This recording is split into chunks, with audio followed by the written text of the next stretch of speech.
Hi, I'm Nate. Thanks for stopping by.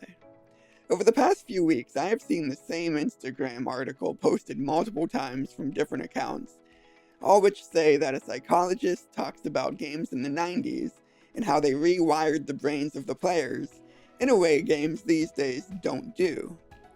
For instance, he cited the fact that games like Mario or Sonic or Zelda only had a limited amount of lives, whereas games nowadays give you automatic save points every few seconds, sometimes unlimited lives. And a good example of this is Sonic the Hedgehog.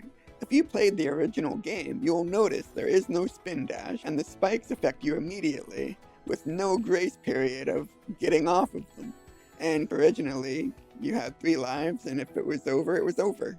On the other hand, if you're playing the Anniversary Edition from Sonic Origins, you do have a spin dash, and you are granted a little bit of leeway when standing on spikes.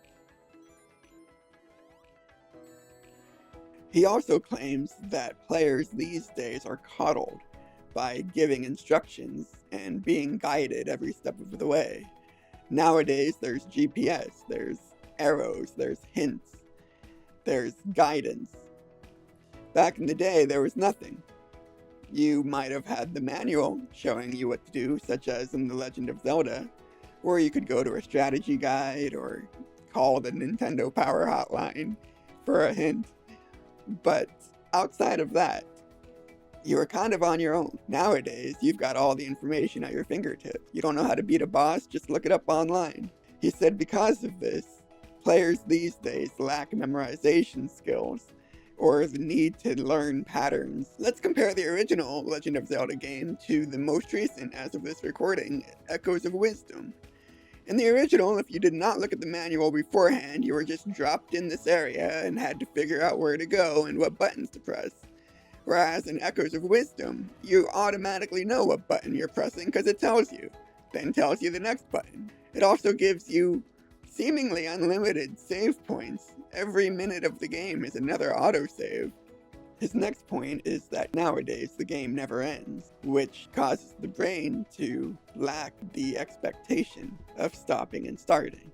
Grand Theft Auto Online is a perfect example of this. Also a perfect example of his next point, which is that modern games have a bunch of different pop-ups to grab your attention. If you log into a session on GTA Online, your phone is ringing, you've got emails, you've got text messages. Back in the day, the games had no pop-ups. However, I don't think the psychologist exists. None of these Instagram articles actually give attribution. They all say, a psychologist said this, he said this. When I did research, the only thing that came up was a Newsweek article in which Veronica Lichtenstein, a licensed mental health counselor, remembers the satisfaction of beating a 90s game. She said it was a real victory, as you had to fight through levels and memorize patterns.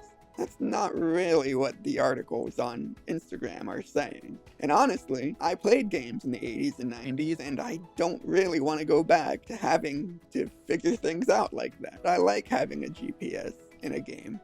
I even recently recorded a podcast saying as much. I don't want to play the original GTA 3 because I don't want to memorize the neighborhood. I don't want to figure out the locations. I don't generally like having every single thing laid out for me.